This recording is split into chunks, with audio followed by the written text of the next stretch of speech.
मङ्गलं पञ्चपरमेष्टि मङ्गलं तीर्थङ्करं मङ्गलं विश्वजिन्धर्मं मङ्गलं वीरशासनं मङ्गलं वीरशासनं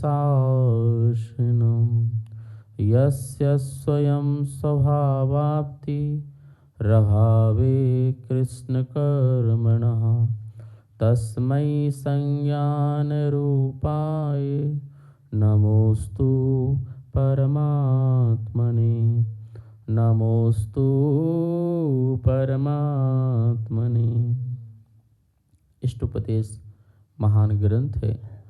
आचार्य देवनंदी अपर नाम पूज्यपाद स्वामी द्वारा यह लिखा गया है और इसमें 51 श्लोक हैं। हम सभी लोग जो हैं देख रहे थे कि जो अपनी आत्मा की श्रेष्ठ अभिलाषा होने पर जो परम प्रिय पदार्थ हैं, आत्मा उनको जानने वाला होने से और अपने आप में हित का प्रयोग करने वाला होने से आत्मा ही आत्मा का गुरु है। बाकी फिर क्या है बाहर? बाकी सभी निमित्त मात्र हैं। बाहर जितने भी हैं हमें शिक्षा देते हैं, दीक्षा देते हैं, जो कुछ भी देते हैं वो सिर्फ हमें दे सकते हैं, पर हम ग्रहण करने की शक्ति स्वयं रखते हैं। तो बाहर जगत सारा निमित्त मात्र है। यहाँ पर आचार्य पूज्यपाद स्वामी उपादान का महत्व बता रहे हैं। इस बात का हमें ध्यान रखना है। निमित्त का कोई निषेध नहीं कर रहे हैं। आत्मा ही आत्मा का गुरु है ऐसा कहकर के आत्मा को ही श्रेष्ठ बताया है और श्रेष्ठ होने से परम प्रिय पदार्थ है वह, और फिर हमें उसकी अभिलाषा करना चाहिए। ये दृष्टि यहाँ पर है। यहाँ पर बाह्य निमित्त, प्रेरक निमित्त, उदासीन निमित्त, जितने भी प्रकार के निमित्त होते हों वहाँ किसी भी प्रकार के निमित्त का निषेध यहाँ पर नहीं है। आध्यात्मिक दृष्टि है। जब आध्यात्मिक दृष्टि होती है तो एक ही केंद्र बिंदु बन जाता है आत्मा। आत्मा ही सर्वस्व है, आत्मा ही सब कुछ है। ये बात ध्यान में रखी जाती है। निमित्त सहायक मात्र हैं। इस बात को बताने के लिए स्वयं पूज्यपाद स्वामी 35 नंबर के श्लोक में भगवान महावीर की बात को बताते हैं। आइए सबसे पहले इसका उच्चारण करते हैं। नाज्ञो विज्ञत्व मायाति विज्ञो नाज्ञत्व मृक्षति निमित्त मात्र मन्यस्तु गतिर्धर्मास्तिकायवत् गतिर्धर्मास्तिकायवत् नाज्ञो विज्ञत्वमायाति विज्ञो नाज्ञत्वमृक्षति निमित्तमात्रमन्यस्तु गतिर्धर्मास्तिकायवत्। एक एक शब्द का अर्थ देखिए। अज्ञः अज्ञानी, विज्ञत्वम ज्ञानी पने को, ना आयाति प्राप्त नहीं होता, और विज्ञः ज्ञानी, अज्ञत्वम अज्ञान पने को, ना ऋक्षति प्राप्त नहीं होता। अन्यः अन्य गुरु आदि तु गतिः तो चलने में, धर्मास्तिकायवत् धर्मास्तिकाय के समान, निमित्त मात्रम निमित्त मात्र है।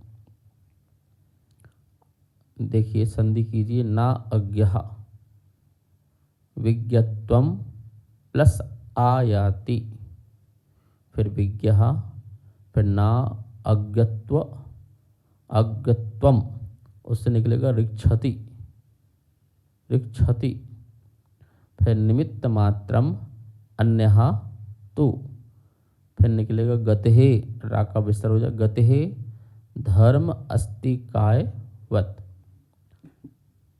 श्लोक में बड़े ध्यान से देखिए, ना अज्ञहा, ना अज्ञा, अज्ञा कौन कहलाता है? अज्ञानी, ठीक है ना। ज्ञा मतलब होता है जानना, ज्ञा धातु जानने अर्थ में होती है, ज्ञा मतलब जानना, और आ लग गया तो अज्ञ बन गया, मतलब जो नहीं जानता है, जो सही सही नहीं जानता है, जो जैसा है उसको वैसा नहीं जानता है, अपने अनुसार जानता है, अपनी मान्यता के अनुसार जानता है, अथवा दूसरों की क्या मान्यता है उसके अनुसार जानता है, ऐसा ज्ञानी अज्ञानी कहलाता है। आप बोलेंगे ज्ञानी अज्ञानी कैसे कहलाता है? ऐसा ज्ञान को धारण करने वाला अज्ञानी कहलाता है, ठीक है ना। जो ऐसा जानता है, उल्टा जानता है, विपरीत जानता है, संशयात्मक जानता है, एकांत पक्ष को जानता है, और जो जैसा जिसने बताया वैसा जान लेता है, इस प्रकार से जानने वाला जो व्यक्ति है वो अज्ञ है। कहने का मतलब है ना तो प्रामाणिक पुरुषों के ज्ञान से उसको परिचय है, और ना ही स्वयं ही स्वानुभूति का उसको ज्ञान है, अपने में से कोई उसको ज्ञान नहीं हुआ है। और जिनको ज्ञान हुआ है, सच्चा ज्ञान जिनको हुआ है, उस ज्ञान को वो सुना नहीं है, इसलिए वो अज्ञ है अनादि काल से। अनादि मिथ्या दृष्टि जीव जो है अनादि काल से अज्ञ है, अज्ञानी है, उसे किसी ने ज्ञानी नहीं बना पाए, नहीं बना पाए। क्या अनादिकाल से उसे ज्ञानियों की संगति नहीं मिली होगी? क्या ऐसा संभव है? अनादिकाल हो गए और उसको किसी ज्ञानी की संगति नहीं मिली होगी। चलो हम उसको मान लें जो आज तक नित्य निगोद अवस्था में है, वो वहाँ से बाहर नहीं आया, तो हम ये मान सकते हैं कि चलो उसको आज तक कोई नहीं मिला। लेकिन जो नित्य निगोद से बाहर निकल के आ गया हो, व्यवहार राशि में आ गया हो, और उस जीव ने अनंत पंच परावर्तन किए हों, तो कितनी बार तो मनुष्य बन गया होगा, अनंत अनंत बार मनुष्य बन चुका होगा, अनंत अनंत बार देव पर्याय को, पंच इंद्रिय पर्याय को प्राप्त हुआ होगा। समागम तो बहुत मिले होंगे, दूरानुदूर भव्य को समागम नहीं मिलते, लेकिन अभव्य तक को समागम मिल जाता है। भव्य की तो बात ही क्या कहना। भव्य पुरुष को ज्ञानी की संगति मिलने के बाद भी ज्ञानी नहीं बना, क्योंकि जब तक स्वयं की उपादान शक्ति जागृत ना हो, समझने की शक्ति जागृत ना हो, स्वयं भी समझ पाए ऐसा उसका अंदर की शक्ति, वीर शक्ति, ज्ञान शक्ति प्रकट न हो, तब तक बाह्य निमित्त कुछ कर नहीं पाते हैं। न अज्ञः विज्ञुत मायाति, न अज्ञः, अज्ञ को न विज्ञत्वम आयाति। क्या निकालेंगे? विज्ञत्वम, अवज्ञत्व, वि शब्द लग गया, वि मतलब विशिष्ट, ज्ञा मतलब जानने वाला, और त्वा प्रत्यय लग गया। त्वा बताया था स्वामी अर्थ में होता है, भाववाचक में होता है, पने अर्थ में, ज्ञानी पने। विज्ञत्वम, ज्ञानी पने को, ना आयाति, प्राप्त नहीं होता है। अज्ञानी ज्ञानी पने को ना आयाति, प्राप्त नहीं होता है। यहाँ पर अपन दो प्रकार से अर्थ लगाएंगे। एक अर्थ ये लगा सकते हैं, अज्ञ कौन, जो मैं समझता हूँ, अज्ञ मतलब अभव्य। कौन? अभव्य जीव। और विज्ञ मतलब भव्य जीव, ठीक है ना। अभव्य को कभी भव्य नहीं बनाया जा सकता, और भव्य को कभी अभव्य नहीं बनाया जा सकता। ले आओ हजारों निमित्त। अब ये बात यहाँ बताना चाह रहे माता जी। अभव्य जीव को निमित्त मिलते हैं, अभव्य जीव को निमित्त मिलते हैं, ज्ञानियों के भी निमित्त मिलते हैं, लेकिन निमित्त मिलने पर भी अभव्य जीव अनादि से अनंत तक कभी भी भव्य नहीं बन सकता है। कोशिश कर लो। अभव्य मुनिराज भी बन जाते हैं। अभव्य 28 मूल गुणों का निरतिचार रूप से पालन भी करते हैं। अभव्य सच्चे शास्त्र को भी लिख दे। अभव्य जो है 11 अंग 9 पूर्व का ज्ञान भी कर ले, लेकिन फिर भी वो ज्ञानी नहीं बन पाते हैं। उनके अंदर भव्यता प्रकट नहीं हो पाती है, उनके अंदर मोक्ष जाने की शक्ति प्रकट नहीं हो पाती है। जो भव्य होना चाहिए, मतलब कि जो उसको होना चाहिए, भगवान बनना चाहिए, सम्यक दर्शन ज्ञान चारित्र को प्रकट कर सकें, वो प्रकट करने की योग्यता प्रकट नहीं हो पाती। बताइए, पता है आपको? यदि द्रव्यलिंगी मुनिराज 28 मूल गुणों का निरतिचार रूप से पालन न करें तो कभी भी नए ग्रेवक में उत्पन्न नहीं हो सकते। भव्य तो निरतिचार रूप से पालन करे तो वो भी नवग्रेवक उत्पन्न हो सकता है, लेकिन यदि कह रहे हैं कि यदि मिथ्या दृष्टि को भी उत्पन्न होना पड़े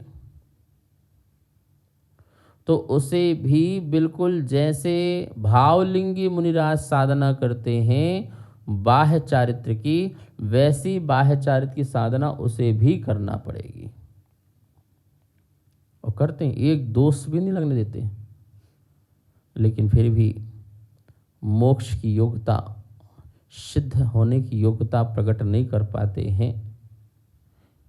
यही बात कही गई, नाज्ञो विज्ञत्वम आयाति, अज्ञ विज्ञत्वम ना आयाति। जो अज्ञ है वो विज्ञपने को, वो ज्ञानीपने को प्राप्त नहीं हो पाता।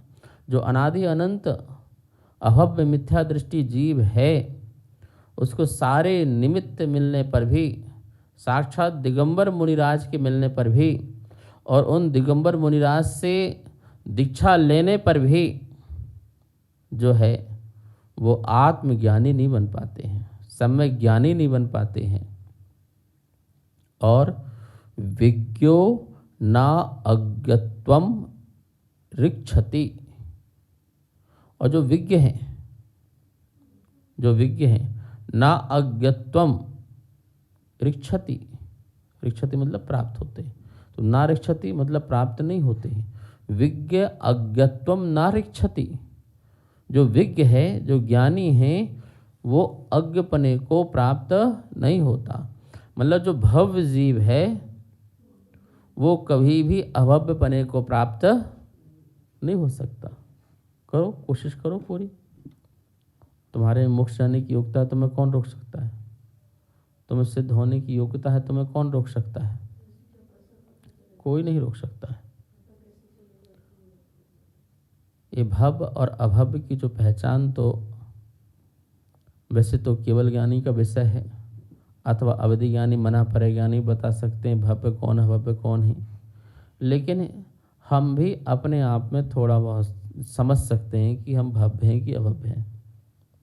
तत्प्रति प्रीति चित्तेनेन एन वार्तापि ही श्रुतम निश्चितम सा भवेद भव्यो भावी निर्माण भाजनम। क्या बोला है? तत्प्रति प्रीति चित्तेनेन, उनके प्रति, किनके प्रति? जिनेन्द्र भगवान के प्रति, निर्ग्रंथ गुरुओं के प्रति, उनके द्वारा बताए हुए शास्त्र के प्रति। तत्प्रति प्रीति चित्तेनेन एन वार्तापि ही श्रुतम, उनको प्रीतिपूर्वक सुनता है, उन्हें मानता है, वार्ता करता है, उनकी चर्चा करता है, उनको अपने में स्मरण करता है। तत्प्रति प्रीति चित्तेन, प्रीतिपूर्वक चित्त से, एन वार्तापि ही श्रुतम, उनकी वार्ता करता है, श्रद्धा रखता है, आस्था रखता है, विश्वास रखता है। निश्चितम सा भवेद भव्यो, वह निश्चित ही भव्य जीव है। कौन सा जीव है? भव्य जीव। भावी निर्वाण भाजनम, और भविष्य में वह निर्वाण का पात्र होगा। भाजन है, पात्र है, निर्वाण प्राप्त करने का पात्र है। आप सोचिए, अपने को सोचना है, समझना है, क्या मुझे सचमुच में अंतरंग से कोई शंका संदेह ना हो तो क्या मुझे देव शास्त्र गुरु के द्वारा बताए हुए मार्ग पर विश्वास है या नहीं है? चलो ना चलो वो आपका पुरुषार्थ का विषय है। वो आपके कर्म का उदय भी हो सकता है कि हमारे कर्म का उदय है तो हम नहीं चल पा रहे हैं, वो बात की बात है। लेकिन अंतरंग की श्रद्धा की बात कर रहे हैं, एन वार्ता पे हितसुतम की बात कर रहे हैं भी, कि उसके प्रति अंतरंग में श्रद्धा होना, आस्था होना, विश्वास होना, समर्पण भाव होना।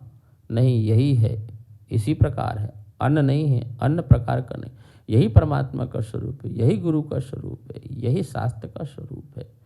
इस प्रकार से जिसकी अटूट अकंप अडोल श्रद्धा है, निश्चितम स भवेद भव्यो, वह निश्चित ही भव्य जीव है। शास्त्रों में कहा गया है, भव्य भव्य ही रहेगा और अभव्य अभव्य ही रहेगा। तीन काल में भी कोई किसी भव्य को अभव्य नहीं बनाया जा सकता और अभव्य को कभी भव्य नहीं बनाया जा सकता। तो क्या ऐसी किसी ने आत्मा रच दी, भाई तू भव्य रहेगा, तू अभव्य रहेगा? बोले नहीं नहीं, आत्मा नहीं रची है। अनंत ज्ञानियों ने अपने अनंत ज्ञान में देखा कि ऐसी बहुत सारी आत्माएं हैं जो अनादि से अनंत काल तक अपने आत्म स्वरूप को पहचान नहीं पाएंगी।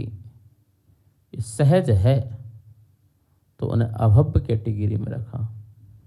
और बोले ऐसी बहुत सारी अनंत आत्माएं हैं जो उनके ज्ञान में दिख रही हैं कि अनादि से तो अपनी आत्मा को नहीं जान पाई हैं, लेकिन आगे चल कर के अपने आत्म स्वरूप को जान जाएंगी और अपने अंदर भव्यता और दिव्यता प्रकट कर लेंगे, अपने अंदर सिद्ध परमात्मा प्रकट कर लेंगे। इसलिए इनको भव्य की कैटेगरी में रखा गया है। शेष विषय कल जिनवाणी स्तुति करते हैं। जा वाणी के ज्ञान से सूझे लोकालो, सो वाणी मस्तक धरु सदा देत हो धो। हे जनवाणी भारती तोहे जपो दिन नैन, जो तेरी सरना धरे सो पावे सुख चैन। कार्यक्रम पाठशाला के पुण्यार्जक थे श्री दिगंबर जैन मंदिर, लोधी कॉलोनी, दिल्ली।